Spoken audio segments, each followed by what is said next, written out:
Hello.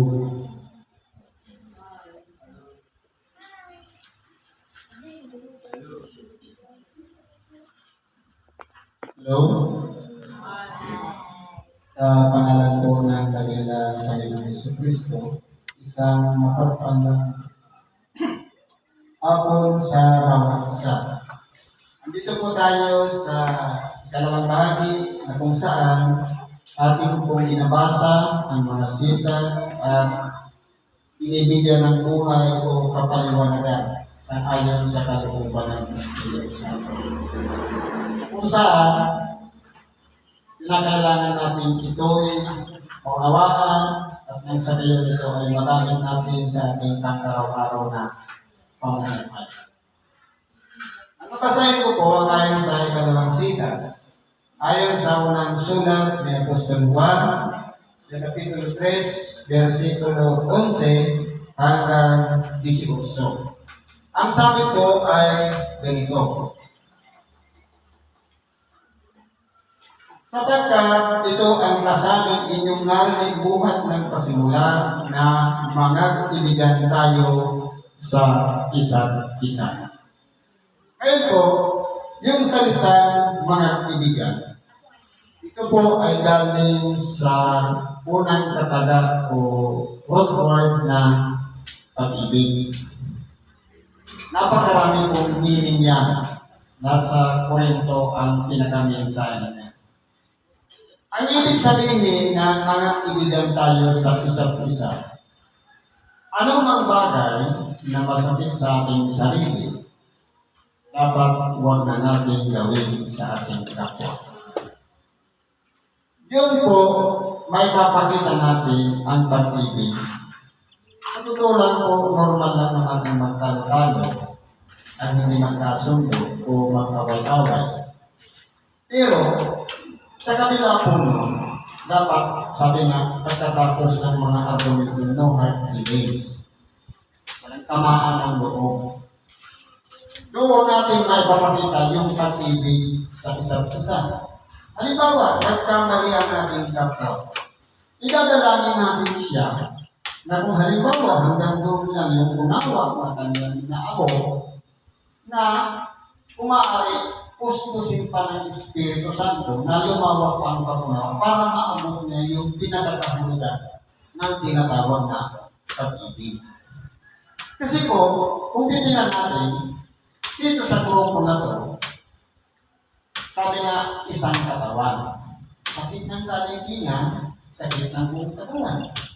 Kaya, kumbaga, problema sa maliit na bagay, o kaya kaligtingan, ramdam po yan ng buong katawan. Na kung saan, itinuturuan tayo dito na mahalaga ang bawat isa sa atin sa harapan ng Diyos. Kaya tinuturuan tayo ng mga kaibigan sa isa't isa.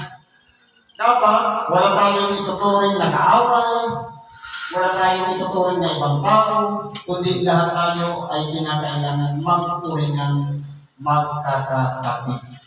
Sapagkat sa pamamagitan ng pag-ibig, dito po nabubuo ang tinatawag na pinangungunahan ng Diyos. Sapagkat ang Diyos ay pag-ibig.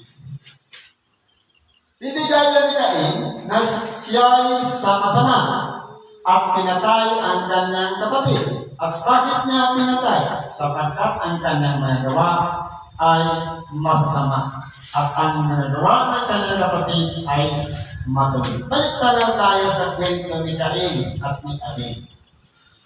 Kung pag-aralan natin, ito po kasing si Cain sa panganay sa mga kapatid. Kung ano yung mga reject o walang kwenta, yun ang kanyang, kumbaga sa mga kasisya sa pagkahayo, yung mga bagay na mga payat, yung kumbaga walang hindi malaman ang panangatawan, ang ginagawa niya, yun ang kanyang iniaalay. Na kumbaga, sa halip na gayahin na yung ginagawa ni Abel, na kung ano yung mga pinakapangunahing bunga o resulta ng kanyang pagpapagod sa pamamagitan ng kanyang pagsisikap na pagtatanim kung ano yung mga magagandang bunga, pili-pili niya yung pinakamahalaga, pinakamagandang bunga, yun ang kanyang pilihan. Bakit po pinatay ni Cain si Abel? Sapagkat kinalog na ng Diyos ang alay ni Abel, pero yung kay Cain, hindi po kinalog na ng Diyos.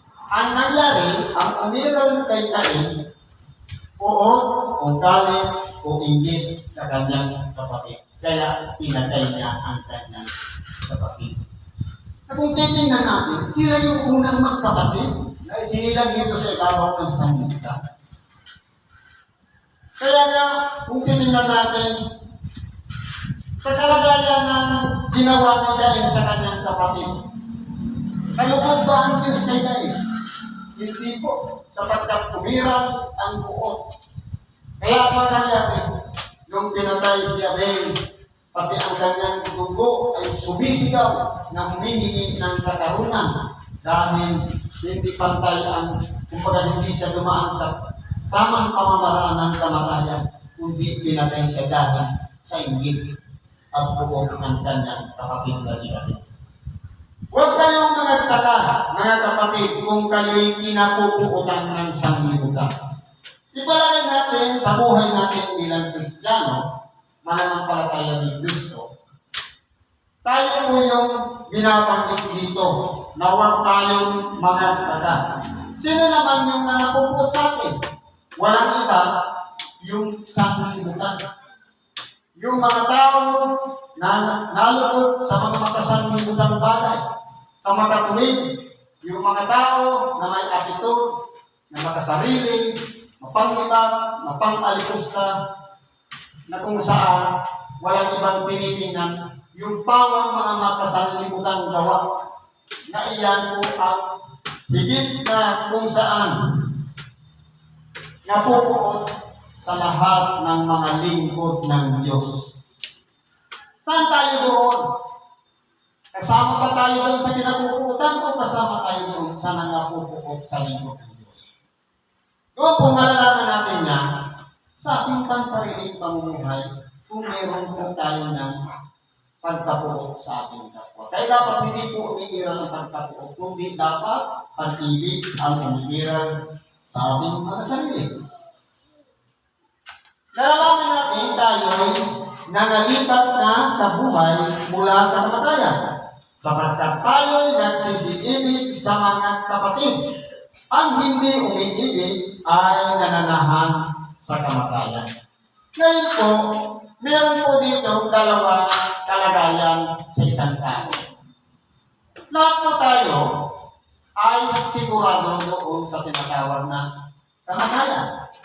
Pero, nung tayo sumampalataya kay Kristo, nabago yung ating buhay na dapat sana ang tumuhin natin papunta sa kamatayan, nangalipat tayo sa buhay na walang hanggan. Kumbaga, yung direksyon sana natin dahil lang sa pagsakripisyo ng ating dakilang Panginoon na ibinayuban niya ang kanyang katawan sa pamamagitan ng mga hirap at sakit na kanyang tiniis. Dinanas na po yun alang-alang sa pag-ibig sa atin.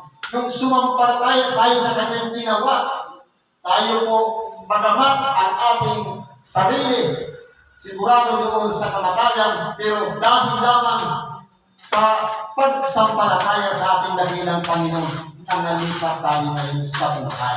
Ibig sabihin, nagkaroon na yung chance na sa pamamagitan lamang ng pananampalataya at hindi sa pamamagitan ng mga gawa na kung saan hindi na kailangan natin magsakripisyo ng lubos-lubusan, kundi sampalatayanan lang ang ating dakilang Panginoon at yung mga mabubuting gawa na ating ginagawa ngayon, resulta na lang po yun ang hawag ng Diyos sa bawat isa sa atin.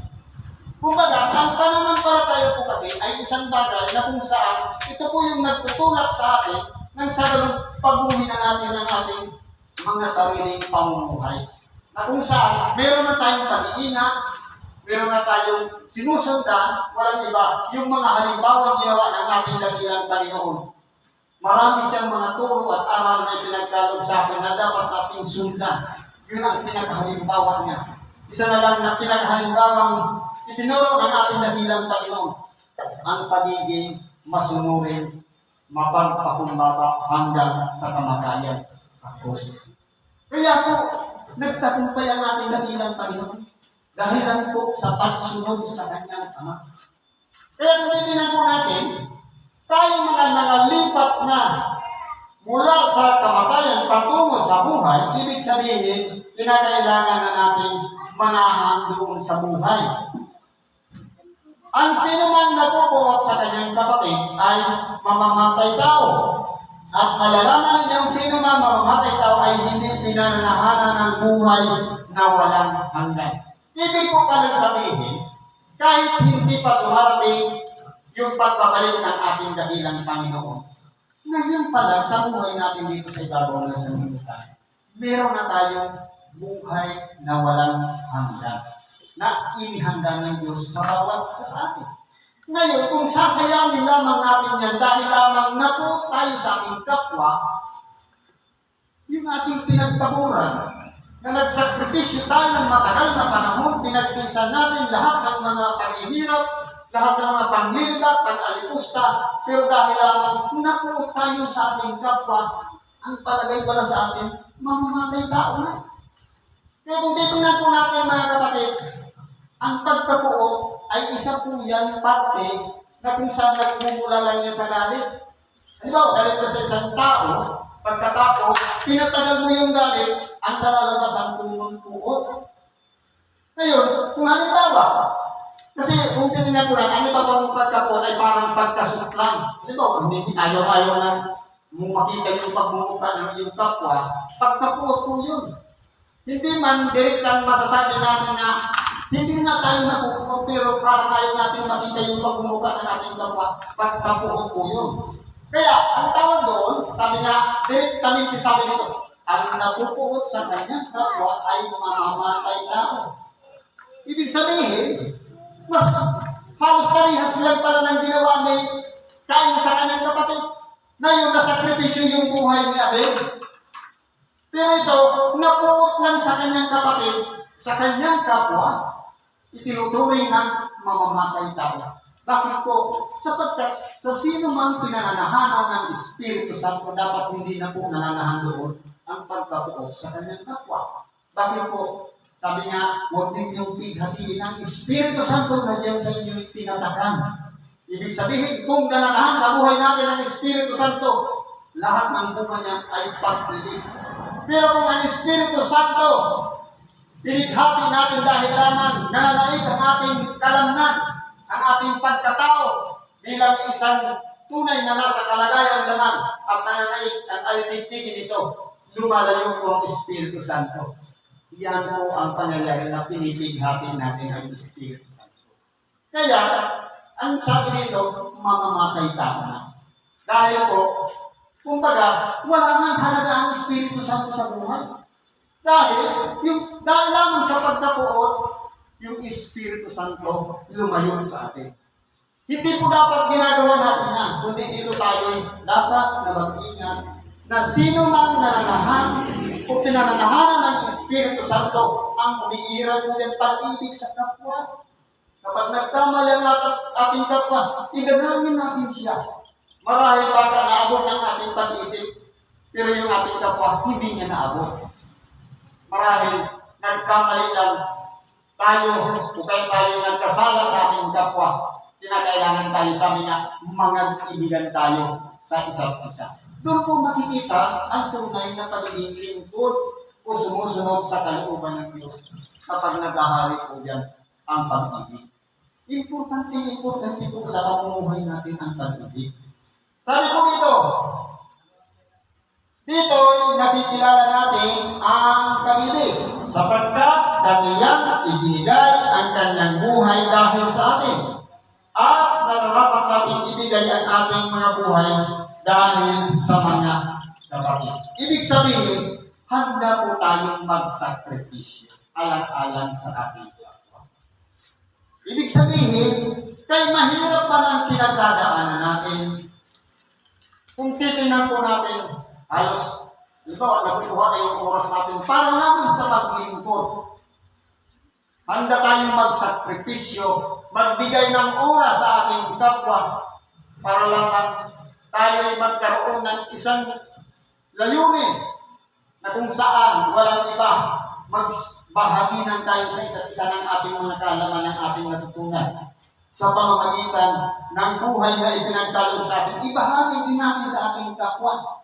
Kaya po, kung tayo po ay sinasabi natin na iniibig natin ang ating kapwa, hanggang bibig lang, pero hindi naman natin dinadalaw ang ating kapwa o kinakausap, parang magiging useless po dahil hanggang salita lang pala yung pag-ibig. Hindi nararamdaman ng ating kapwa yung pagkalinga natin para sa kanila. Sabi nito, dapat ang sinumang mayroong mga pag-ari sa libutan ito at nakikita ang kanyang kapatid na nangangailangan at doon ipinagkait ang kanyang awa paano nananahan ang pag-ibig ng Diyos sa kanya. Kung kaya kung halimbawa, nasa labas tayo, may nakita tayong isang namamalimos. Meron naman sana tayong madudukot, pero parang nagdadalawang isip tayo dahil sabi ng kabila, sa tainga natin, dapat lihim yung paglilimos. Sabi naman sa kabila, makikita ka sa yung paglilimos. Nagdadalawang isip tayo. Pero pwede mo naman ibigay na patago. Ang mahalaga doon, nakagawa ka ng kabutihan sa iyong kapwa. Naramdaman yung presensya natin na kaya pala tayo binigyan ng higit sa ating magakaya para may maibabahagi tayo sa ating kapwa. Magagawa po ng Diyos na pasaganahin yun. Yun na po yung sinasabi ng ating dakilang Panginoon, mag-impok ng kayamanan sa langit, na kung saan yung ibinabahagi natin sa ating kapwa na sukat na wala silang ikagantit sa ating Diyos na po ang gagantit sa atin. Doon natin tatanggapin yung reward na inihanda ng Diyos sa lahat ng mga nagsisiibig sa kanyang mga kapatid. Lalo-lalo na yung mga nangangailangan. Sabi ito sa uli, bumunti kong mga anak, huwag tayong magsiibig ng salita, ni ng dila man, kundi ng gawa at katotohanan. Sa pamamagitan po ng pag-ibig na sinasabi ng ating dakilang Panginoon, huwag lang butang bibig na kahit sa mag-asawa man o sa kapatid man, lalong-lalo na sa kapwa mananampalataya. Ipakita natin yan sa pamamagitan ng gawa at ng katotohanan. Dapat nararamdaman ng ating kapwa at magpakatotoo tayo sa ating kapwa. Sapagkat tunay nga po na mapaparamdam natin o maipaparamdam natin sa ating kapwa ang tunay na kahalagahan ng pag-ibig para sa ating kapatid. Kaya po, sa bagay na ito, tinuturuan tayo sa pangalan ng ating dakilang Panginoong Jesucristo na maghari ang tinatawag na pag-ibig. Pangalan ni Kristo Jesus, salamat po at mapagpalang hapon sa bawat isa.